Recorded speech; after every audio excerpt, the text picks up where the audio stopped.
Welcome back to Royals Weekly. I am your host, Marcus Mead, and joining me as always, a man who saw Forrest Gump and thought Vin Diesel could have done it better. My brother Mike. That's right. Hanks ain't doing anything on my man Deese. Come on now. You ever seen that movie X? That thing is awesome. What was that movie where he's like, he can see in the dark? I can't remember that one. I think that was it, right? Isn't it just called X? No, that's a different one. Triple X. It's called Triple X. But that's not the same. That's not the same movie. No, the one where you can see in the dark is just called Pitch Black. I believe. Yeah. And that was like his first kind of big thing. Yeah. People thought this guy's going to be huge, and he was huge in kind of a way, right? Well, yeah. Didn't he play the babysitter of the president's daughter or something in a movie, like some sort of comedy? He's got range. He's got range, I think is what I'm trying to say. Range Hanks just has nothing on. Just doesn't have. Yeah. We're talking a lot about pop culture stuff because why talk about the Royals in a week where they went 2-4? But yeah, that's what we're going to do for the rest of the episode. We're going to reflect on a semi-poopy week from the boys in blue, discuss the trade market, the trade deadline, which is in about 40 hours or so. Maybe 43 hours or so, something like that, from when we're recording. We're recording this Sunday night. And then we'll preview this week's games. But first, we need to make sure to have you go out and do work for us. Go out and leave us an Apple Podcast review. Go out and like and subscribe. And most importantly, subscribe to the Royals Weekly Substack. Become a paid subscriber. You get an extra episode every single week, coming out every Wednesday. Those have been real good lately. Mike puts out a post every week so far. For all summer, he has been a prospect profile. I put out something every week that's written. We're putting out a lot of content on that Royals Weekly Substack. Make sure you're subscribed to that. As this playoff race heats up, we're going to be talking a lot about different stuff in that midweek episode. So make sure you're subscribed to the Royals Weekly Substack and you give us all those thumbs up and likes and follows and all the stuff people ask for. I also want to remind you that Bet Online is the world's most trusted betting platform and your number one source for everything online sports betting. Right now, you can receive a 50% free bet of up to $250 on your first deposit to bet on anything from the Olympics to baseball to Formula One racing. BetOnline has every stat, every matchup, and even live odds and spreads while the games are being played.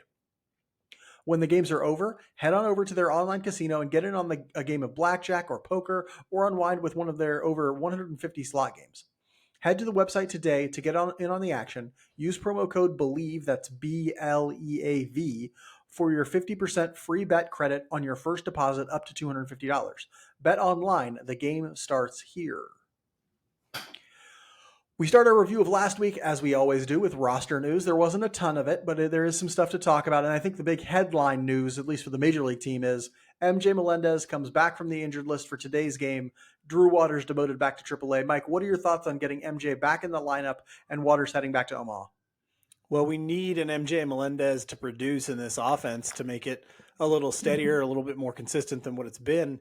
He was on the climb, it looked like, until the ankle injury. So hopefully he didn't have a great day today at the plate, but hopefully he can, get back into an offensive groove like he was before he left. He hit a home run yesterday, I think, in AA or 2 days ago in AA. So hopefully he can be that MJ and give us something offensively. Yeah, I'll be interested to see how quickly he can get back into the swing of things. He has a notoriously complicated swing, and a lot of times that can take you more time to get your timing worked out, and then you got to remain confident in yourself while you're maybe scuffling a little bit at the plate, which is another whole other task somebody has to undertake. So I'll be interested to see, like, does he jump right back in and everything's locked back in, or is it going to take a minute for him to figure out how to lay off high fastballs or at least get on top of the high fastballs or something like that? Because we know that MJ has a notoriously complicated swing. And so we'll see. You're right. They really need him to be a producer in this lineup because it is so inconsistent 1 through 9 that they need him desperately. I mean, they keep running Adam Frazier out there in left field.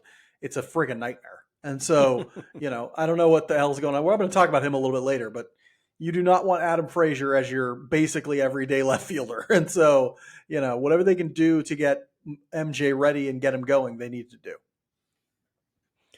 Also, I'm going to call this roster news. It's more like organizational news, I guess. But the Royals have signed all but 2 of their draft picks. I should say, asterisk. They've actually signed all but 3 of their draft picks, but Kyle DeGroat has indicated that he is going to sign. And so basically they've signed all but 2, and that includes their number 1 pick, Jack Caglione. I think it's just Caglione. I think we mispronounced it our entire draft episode. It's just Caglione. Mike, what are your thoughts on the Royals signing nearly all of their draft picks, with the exclusion of 2 high school picks they had so far? What are your thoughts on all that all going down? Those were the guys that we kind of pegged at the beginning or at the end of that draft as guys that might be a little bit more difficult to sign. It's the kid out of Louisiana that they signed, the high schooler. Cousins, Corey Cousin. Yeah, a real tooled up kid. He's but kind of came on late as a high school prospect. So he's got the chance to go. I think he's committed to Oklahoma, if I'm not mistaken, to go to college and possibly increase his value. And then the Burns kid, he's the most confusing one of the class. I still can't figure out if he's still where in high he school went to school, or where he went to school, or what happened. And I have no clue. He might be some sort of Votech thing going on. Yeah, there's a lot of talk of his most recent outings, though, in the summer being a lot better than what he's ever shown. So, like, up to 97, I think, with the fastball. And I think he's a lefty, if I remember right. So, yeah, 2 interesting dudes who we thought might be difficult to sign. So, I'm not shredded if they don't.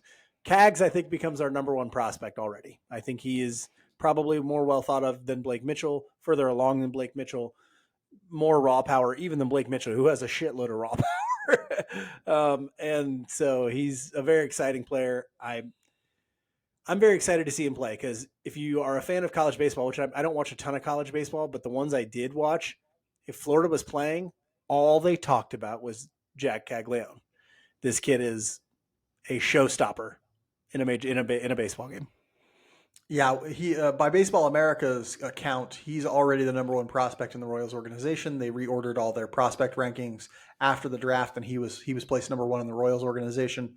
I believe Shields was maybe 8 in the Royals organization, and then I think DeGroat made the top 30, and maybe one other draftee made the top 30. Oh yeah, that guy out of Louisiana Lafayette. No, not Beam. Beam was in there too. Who's the guy out of Louisiana Lafayette? Langevin. Yep. I think all 4 or 5 of those guys made it into the top 30 by Baseball America's evaluation. To think about like what's going to happen, most of these college picks will debut this season, probably in Columbia, and then maybe Quad Cities for Jack Caglione, because he is such an advanced hitter and did so well in the SEC, which is the most highly thought of conference in college baseball. So there's a chance they send him straight to Quad Cities, which I believe they should. Mike, I don't know what you would you where send you think Beam they should there? Send him. Yeah, I would send Jack there. Mm-hmm. No, I would send Beam to low A for a start or 2. It depends on how much they want Beam to pitch this year, right? And so, if you want him to pitch, if you're like, he's going to get 5 starts, I'd be comfortable being like, okay, you're going to go to Columbia for a start or 2, then we're going to send you to Quad Cities, right? Like, because I just want to see like, hey, wade in, get comfortable, that sort of thing. It's been a while since he's pitched. I don't want to put him in any sort of he just pressure profiles like situation. He just profiles as a guy that just kills low A pit. Yes. Yes. Like he's does. The perfect profile for, he's going to overmatch these guys because he's got multiple pitches and he can locate them. And yeah. It's like, imagine if this isn't like a good comp because he's not as good as Seth Lugo, obviously, but Seth Lugo gets by on pitchability and command and those sorts of things. You take that profile and you put it in low A, where guys are like way over aggressive and don't know what they're doing at the plate, and you can exploit a lot of different things. And he's going to do that if they send him to low A, probably. But I'd still be fine with that because, again, he's not going to pitch that much this year because he's already pitched a bunch this year. On the field, we got to talk about that too. The Royals were, frankly, it was a tough week. They were kind of crap this week. And most of that comes down to expectations. I think a lot of people came into this week thinking, okay, they're facing the Diamondbacks and the Cubs. They should, at worst, come out 3-3 in this week. Maybe they drop the series to the Diamondbacks, but they should take the series from the Cubs. And so maybe they come out 3-3. They came out 2-4 this week, which brings their overall record to 57-49. That's third in the AL Central, and they're clinging to the last wild card spot by half a game. Mike, I think it was a fairly disappointing week this week. What are your thoughts on how the Royals performed on the field and what this means for their overall playoff outlook? Yeah, the thing that I was reminded of, and I put this out on Threads, is that 2013 team just keeps flashing into my mind. Like, you could tell they were talented. They were young. You could think like, oh, there's something here to dream on, but that was a very flawed team still. And this is the same way. young, exciting team for the most part. Maybe the best player in baseball right now in Bobby Witt Jr. and a fantastic starting rotation, but still so very flawed as a team that you've kind of distinguished yourself from the crappy teams in baseball, but you can't quite get over that hump of beating good teams, and you lose more games to average teams than you probably should. You know, um, it's that kind of stuck in that area, and we'll talk a little bit more about how that can kind of handcuff you as an organization. But yeah, it's a little disappointing. You don't want to. You don't want to have a losing week to the Cubs. who was like, we lost the series to the Cubs, and they're trading guys away.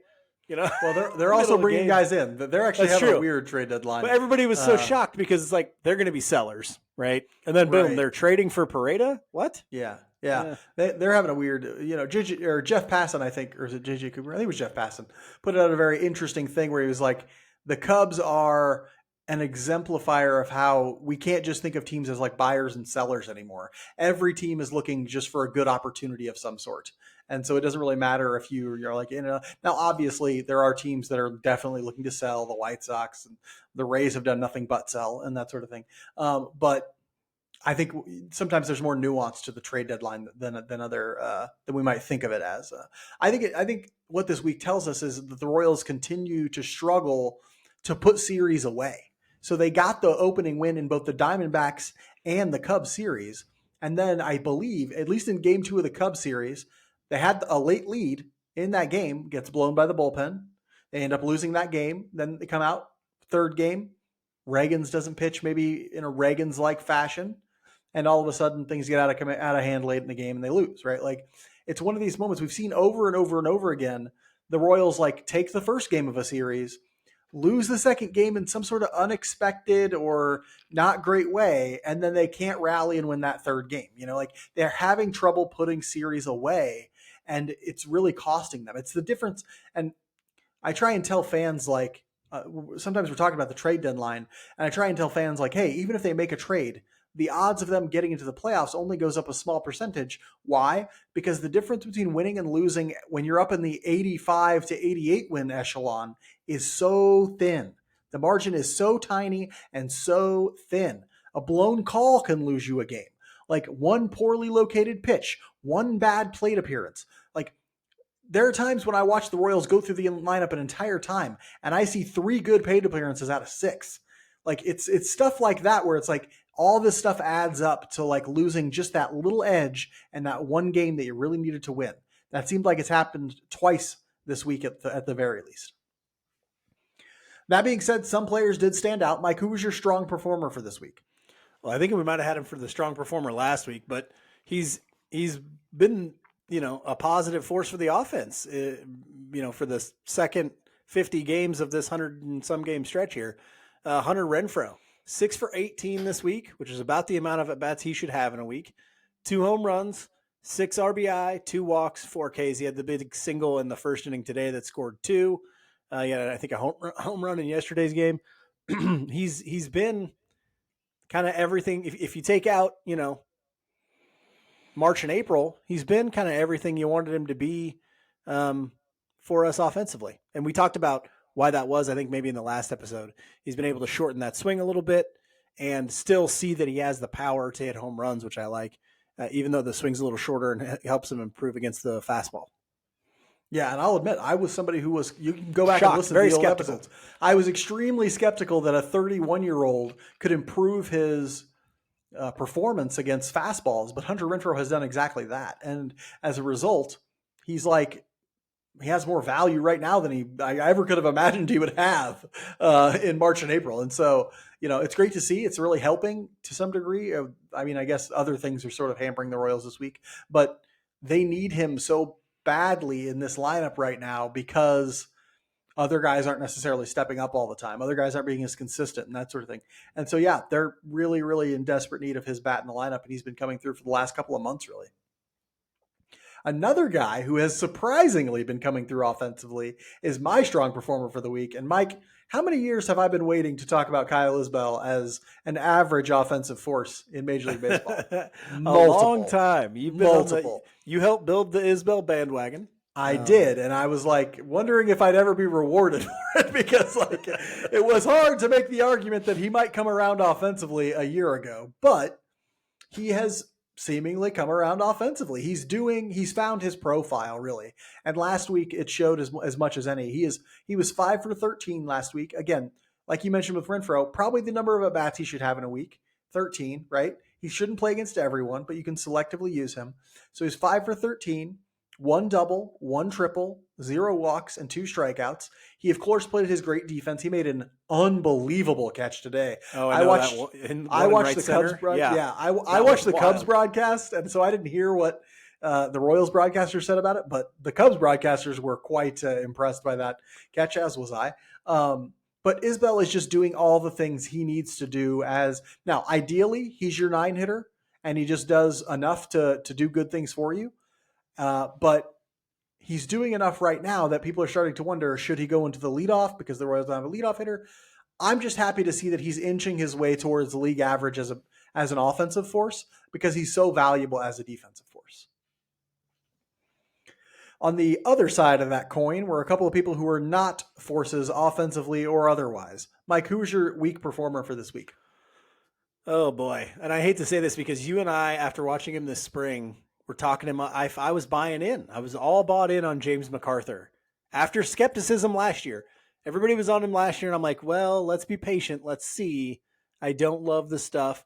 We saw him in spring training, and the 2-seamer looked deadly, and the slider looked deadly. And now it's like nothing. Now 2-seamers are right over the heart of the plate. Sliders don't come near the plate. And he's just getting killed, and the confidence level seems to go down when guys get on base.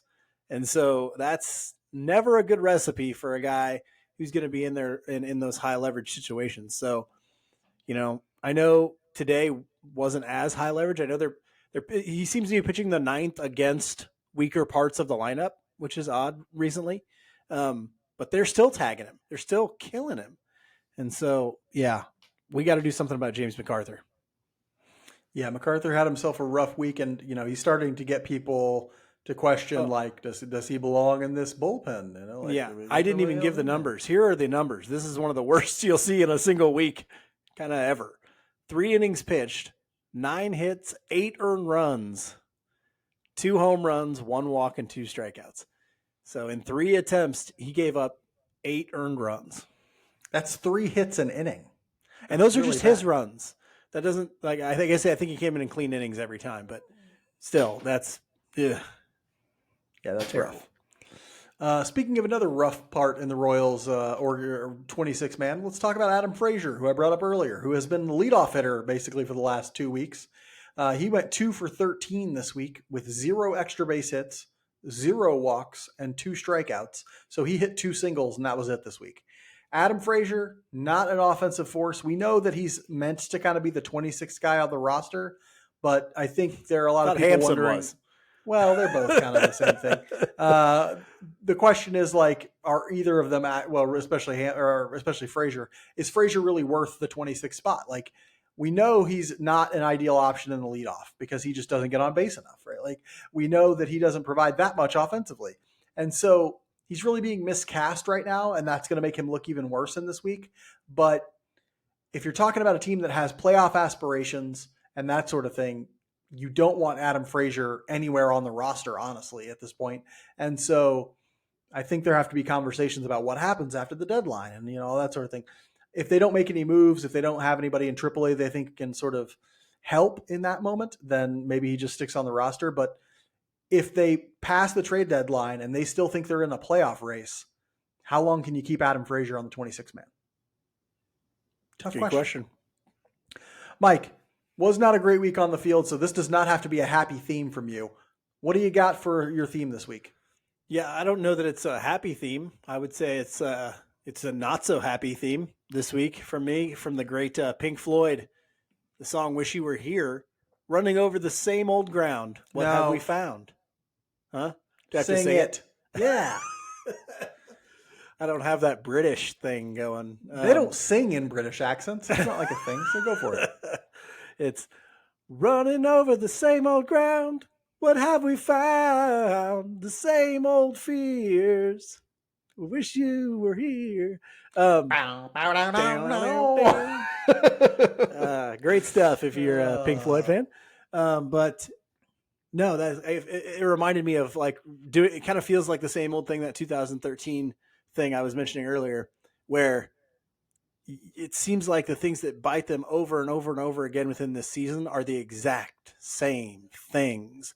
Like we never go, oh man, the rotation really cost us this week. Then the rotation never costs us. Okay. The defense never costs us. Well, rarely costs us. The inconsistency of the offense and the bullpen over and over and over and over. And so it feels like that. And that brings on those same old fears that they're going to miss the playoffs again. They're going to screw up a trade deadline, something like that. So, yeah, it's exciting to be in contention for something, but it brings up some, traumas, some past traumas, haunting memories. You got ghosts. Yes, mine too comes from a luminary of classic rock, and that is one Bob Seger. You guys ever heard of this guy? I've been really into him for like the last week for some reason. I've just been like watching interviews with him and like live performances on YouTube and stuff. I've been digging deep into my Sieg, and as a result, I came up with a line from Sieg that is my favorite Bob Seger line in any song ever, and one of the greatest songs in music history, or it is a great song called "Against the Wind," but it's one of the greatest lines in pop music history. And the line is, "Wish I didn't know now what I didn't know then." And it makes me think of that because we're talking about the trade deadline a lot now. And if we didn't know now that the Royals were in a playoff push, would we be talking completely differently about what they should be doing with this roster and what they should be doing at the trade deadline? And like, would people feel better if they didn't know we were in it? Like, there's an interesting question there about like, take your mind back to what you were thinking going into the season, assuming that they would be sellers at the deadline, that they'd be trying to turn over the roster, that they'd be trying to add to the farm system. So sometimes part of my brain is like, wish I didn't know now what I didn't know then. Royals Weekly is brought to you by Eric Oxer of West USA Realty. Phoenix has all of our favorite things: year-round golf, year-round baseball, and Eric Oxer of West USA Realty. Whether you want to buy your dream retirement home or just stay a while and catch spring training, Eric can help you find the perfect house. We've known him for 30 years and trust him far more than we even trust each other. Trust is kind of like my souvenir jock collection. Precious and difficult to find. Eric does long-term rentals for the snowbird crowd and home sales and purchases for those who want to stay a while longer. Are you a baseball player or parent who needs a place in the Phoenix area? Eric will find you the perfect spot fast. You want to spend your day shanking golf balls into the great beyond? Eric knows the golf scene like Mike knows how to find the rarest jock straps in America. Find Eric online at ericoxer.com if you can figure out how to spell his name, ERICKAUXIER.com, or just shoot him a text at 480-383-9745. That's 480-383-9745. Even if you're just curious what he can do for you, he's 100% no pressure, one of the best people we know. And he's got an impressive tolerance for being annoyed. I mean, he's friends with you. Hey. The trade deadline is less than 2 days away from our recording tonight, Sunday, July 28th. Transactions have been flying. I mean, I checked Twitter right before this just to make sure the Royals hadn't made any. I'm going to just real quick look at it again. Look at that too. Just to make sure nothing's been announced that I didn't see. Just real quick. But the transactions have been flying. Tampa's selling. The Cubs are doing various things. The Angels are talking to everybody. The transaction wire is going crazy. The Royals have made one trade so far, landing Hunter Harvey in exchange for Caden Wallace and a draft pick. Mike, with 2 days left, what are you hoping to see the Royals do in these next 2 days? Well, I think we all know kind of the things that they need to add. I think they need a bat, somebody like a Taylor Ward, or we've talked about Larissa Rengifo if you want a little bit of a cheaper option, perhaps, and a relief arm. And they've been linked somewhat heavily to Tanner Scott for the Rays. Excellent left-handed closer, fireballer. We've talked about all of those people on this podcast as potential targets for the Royals at various times. And so the other thing I'll mention is David Lesky put out a post on his Substack. If you don't subscribe to his thing, make sure you subscribe to it. It's awesome, about possible trade deadline targets. I love the way he organized it too. He organized it by like, are they rentals? Do they have a year of control left, or 2 or more years of control left. But he listed lots of great guys and guys we've talked about on the podcast. And I think the Royals would be smart to do that. They're in a weird situation, though. It's such a weird situation with how their roster is constructed and what is giving them success and what they have in the farm system on how much you want to give up to go get one of these guys versus how likely are you to go all the way to the World Series. There's just this really weird thing of we want it because we're starved for success, but I'm not sure going after those top flight guys are good for the long-term health of this organization. Yeah, I like the phrase starve for success because you got to think, how rationally are you thinking when you're starving? You know what I'm saying? Like, you're not rationally thinking. You'll eat a boot, right? Like, you don't care. Like, and so you're hungry. And so the same is true here. And I like that you mentioned that, like, they're in a weird place. I think the thing people are failing to mention is they're actually in a bad place. They are in a bad place to make trades at this deadline because they have so little leverage at this deadline, because they have such a weak farm system, because everyone knows they're still early in the rebuild, because of all these different factors, because they're clinging to the last wild card spot. These are all things going against them when it comes to making trades right now.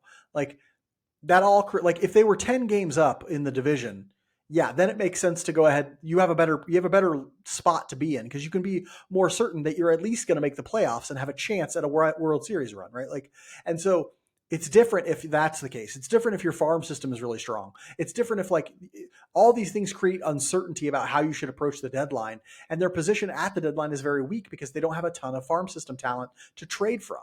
And so they're virtually always going to be capable of being outbid by somebody else. And so it's a tough situation to be in. Normally, if you're a system, if you're an organization at the early stages of a rebuild, you're not even considering the notion of buying at the deadline because you're 10, 12 games back right now. Like, you're not considering it normally. But they did some smart things in the offseason. They hit in the most important spot. Yes. They kind of got cherry on the slot machine and didn't think they would, right? Like, and so now they're like, well, shit, like, I'm stuck. I can't trade. I can't sell, right? Because we're winning. And I can't buy because we don't have a good enough farm system to buy, right? Like, and so that could set back our rebuild, right? And so I'm thinking, and because I'm the type of person who thinks that building a sustainable organization is the number one and primary goal above all else, I'm thinking they should follow the wise words of Kunu and do less, right? You guys know Kunu from Forgetting Sarah Marshall, Paul Rudd's famous character. His big piece of advice is just do less. Oh, the less you do, no, his name is Chuck. Get with it. It's Chuck. Okay, it's been a while since I saw that one. Anyway, Chuck/Kunu says the less you do, the more you do, and that's what they need to be thinking right now. Like, do less. That's actually been their motto for the last 25 years, but okay. Not true. Mike, let's assume that nothing happens for the Royals at this trade deadline. If Harvey is the only addition that they're going to make, how will you evaluate the trade deadline? And what do you think it says about how the front office views the team? Well, I think it tells us a lot. It'll tell us a lot about what the front office sees for the future, sees as their goal as an organization. It'll definitely tell us that. If he's the only addition, I think the front office will view this as a failure because I think they're out there asking. They're out there trying. They're trying to get people, okay? So if they can't secure those people, I think they're going to see it as a failure when they had an opportunity to at least make the playoffs and get back. Now, I wouldn't be crushed. I wouldn't be crushed if that's the only thing that they do. Because we are trying to build, we're in the process of building that farm system, which is not very good, guys. We gave up our second best prospect to get a year and a half of Hunter Harvey. And the 39th pick in the draft. Yeah. Well, what's the value there? I mean, and so, yeah, I just don't. Well, that's how bad our farm system is. We had to give up the pick. We didn't have anything more valuable. And so, I don't know. I wouldn't be crushed, but I think the Royals front office would see it as a failure. Well, here's the thing that, yes, they're out there trying, but what's the difficulty in trying for them is, have you seen the price that relievers are getting in this market? It's freaking insane. It is insane. And so if that's the price for a guy who's going to be worth, you know, point 0.2 WAR for the rest of the season, like, you know, imagine what the asking price is for some of these hitters, right? Like, it's going to be crazy. Rengifo's price tag is going to be way higher than the Royals would like to pay. I almost guarantee it, right? Like, and so And it's Taylor just, Ward's going to be higher. yeah. And so what I'm saying is, like, they might look at it as a disappointment that they weren't able to get somebody additional, but I don't know that failure is the right word, because they know that the price tag for a lot of these guys is way too high, way too high. Hunter Harvey just went down with an injury, and now it may not be significant. It may just be like had to be pulled from today's game. He went down with an injury today, and I thought to myself, I hope Royals fans understand that sometimes this is the outcome of your deadline trade. Like, he just gets hurt and you've lost the value, right? Like, that sometimes happens, right? Like, and so the notion that, like, oh, if we trade for Rengifo, we're going to this World Series, it's crazy. Okay, like, there is a ton of risk associated with making these trades, so you better get them right, and you better find the best deals that you can. What I find interesting is that, like, yeah, it's fine if they want to make like another little marginal move in my mind, but don't do anything that's going to jeopardize this primary goal of a long-term build. And I think that that's the idea they're operating under, right? We're not going to do anything to jeopardize the long-term rebuild. We're willing to make moves for guys who have control, but we're not going to say, here's our version of Cole Reagans to rent Aroldis Chapman. They're not going to do that. Mike, if the Royals don't end up making the playoffs this year, do you think that we'll look back and regret hanging on to assets like Hunter Renfroe and Michael Wacha, guys who are on essentially one-year deals? Probably. Yeah. I think we will. And I think we'll look back and say that the reality in this major league business is that front office people are judged by the success of those deals and by the, fair or not, by the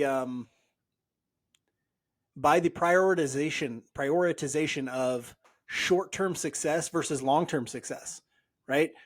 Can you be the type of front office that can sustain both in a small market? Can you, do that when those two things are diametrically opposed when it comes to decision making, if that makes sense? That's, I think, how these people get measured, fair or not. So, the Royals front office may succeed in all the things they're trying to do, and things outside their control, like an injury, everything's outside of their control once they get the player.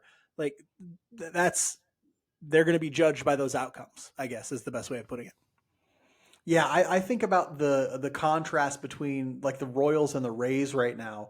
So here's a funny thing. The Rays are like the big story of the trade deadline. I just saw somebody from, I think, ESPN who just put out a story that's like, Rays are cleaning up the trade deadline right now. Like, the interesting thing about them, they're only 3 games back of the Royals for that final wildcard spot. Like, right? They're only 3 games from a playoff spot, and they are selling everyone, right? Like, why? Because this is their model, right? Like, they understand that whatever they're doing, like trading all these guys might make them a little less likely to make up that 3 games and make the playoffs, but it'll make them far more likely to make the playoffs next year and the year after that and the year after that and the year after that and the year after that. This is how you build a sustainably winning team, right? Like, the Rays never pick in the top 10, but they pick, some years they pick in the middle because they go about 500. But guess what? Then they've already loaded up on all these prospects, and so they're ready to go again. Like, this is what I'm talking about. Like, I think my fear is the Royals barely miss the playoffs. Wacha and Renfroe bounce because they've had good enough years to go get more money, and they get no value from that. And now it's like, shit, we didn't make the playoffs. We lost all the value from those two and any prospects they could have generated. And those are what? Those are 2 really valuable things. Power bat and a starting pitcher on the trade market. Are you kidding me? Like, those could fetch huge returns. My worry is we're not going to get value for that. We're not going to make the playoffs. And then we're like looking back saying, damn it, we should have prioritized the long-term health of the organization. Royals Weekly is brought to you by All in Physical Therapy. You already know that All in Physical Therapy turned our mother into a 21st century Hercules, but what you don't know is that Mom loved her experience there because of the personal attention she got from Tommy and the staff at All In. They guarantee a personalized one-on-one experience to suit the needs of patients recovering from total joint surgeries, sports injuries, or any kind of injury or pain. Injuries cost me my ribbon dancing career. Don't let it cost you yours. All In Physical Therapy is owned and operated by Tommy Freevert with locations in Blue Springs, Lee Summit, and congratulations, they just opened their Belton location. Congratulations, Tommy and the team at All In. Yeah. Most importantly, they're in network for nearly all insurance providers. I don't even consider places that aren't in network. I can't afford it.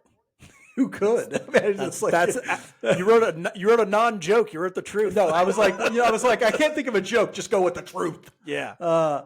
If you're a high school athlete recovering from injury or someone bouncing back with a brand new hip or knee, check out the best physical therapy in the KC Metro at allin-pt.com. Also the truth. Best physical therapy in the KC Metro. That's allin-pt.com, or give them a call at 816-427-5300. That's 816-427-5300.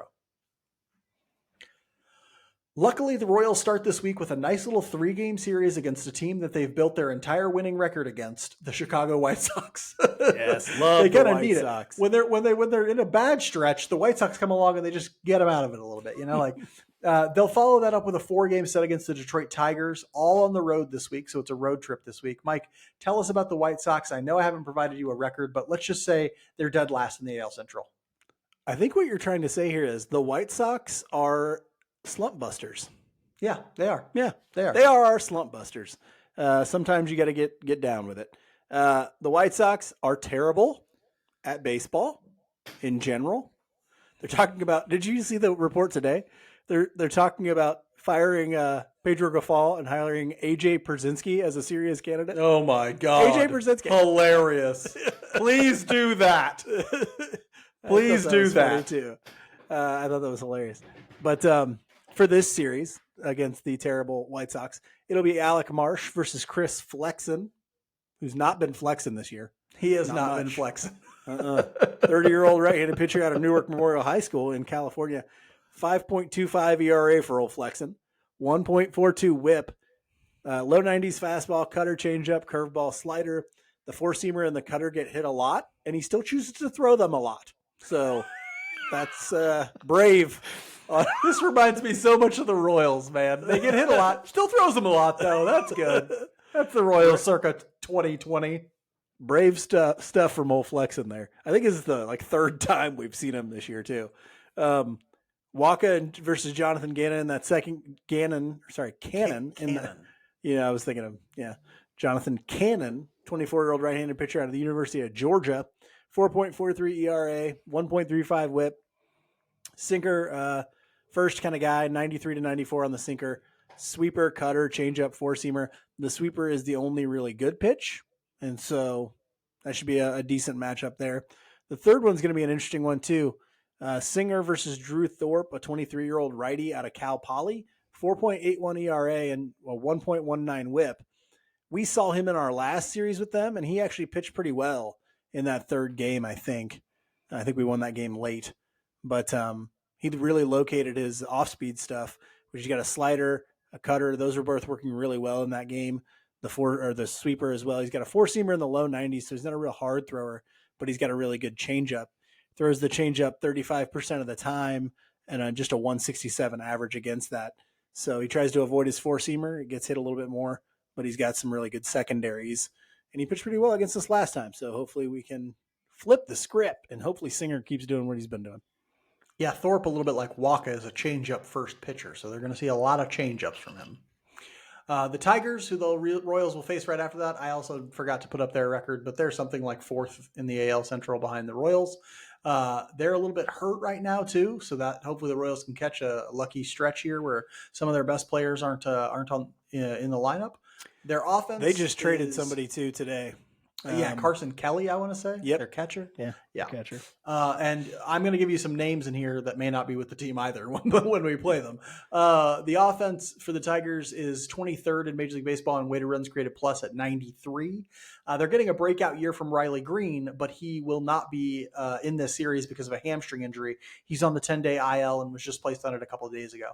So we won't face him in this 4-game set, I don't think.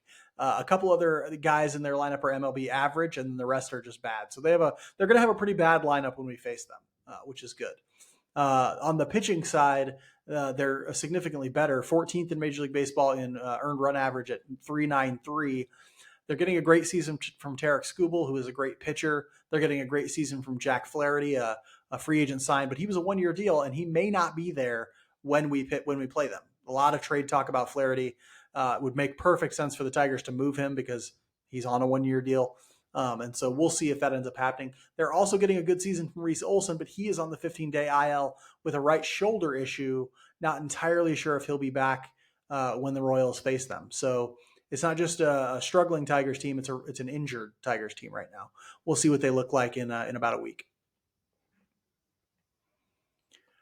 We'll end this week's episode like we end every episode with our Just About Outside segment, where we talk about something that's interesting to us outside the world of baseball.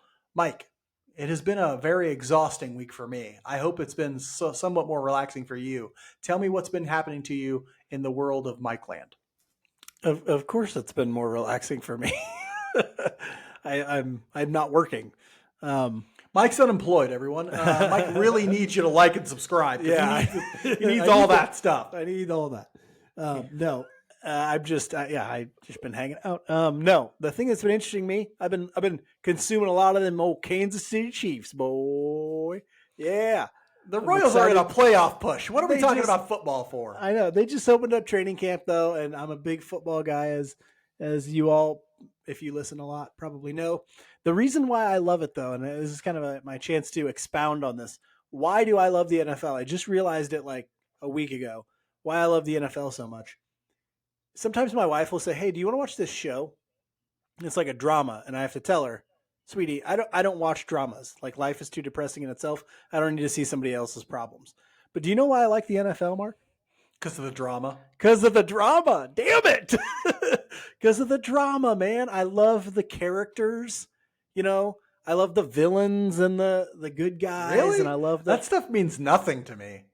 Some of the villain stuff doesn't mean as much, but like I love the underdog storylines, especially like in camp and things like that. And even like during the season, you know, like those like camp heroes, the Nico Remigios of now, and the Jody Fortsons, and remember the Bobby Scipio, remember that guy? You probably may not remember any of that, but I love like those underdog camp stories. And I love like, I don't know, the up and downs of seasons and the drama. And you and I, you know, get a chance to watch games together sometimes. I love that storyline. I mean, it's why they make so many documentaries and stuff about it. It's easy to tell those storylines in a game, a season, whatever. Heck, the NFL will boil it down to like sometimes a play. Let's do a whole show on this play. Like it's just, I love that. That's why people call it scripted. I love those storylines. And so I'm pumped. Love when NFL season gets started and going again, and been consuming a lot of the great Chiefs content out there. See, I'm not into the narrative so much. I'm into like that blow up and talk about one play kind of thing. I'm into like the intricacies of the fact that so many different things are happening all at the same time throughout the game. So you have what, like 100 plays or something like that total, and like, you know, every play 11 different things are happening, or at least, you know, like 11 different players on each side of the ball going against each other, 11 different battles, you know, like, and so that's what's interesting to me is like the intricacies of different plays and different techniques and that sort of thing. That the analytical aspect of it is, I love that part too.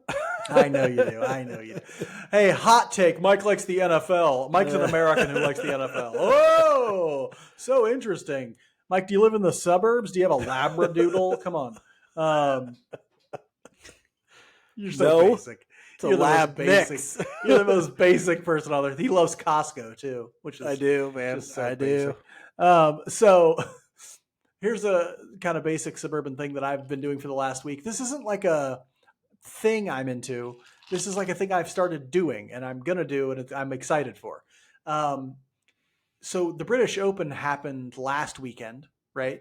And I watched a little bit of it and was able to check out the amazing golf course it was played on, which is like Royal Troon is its name.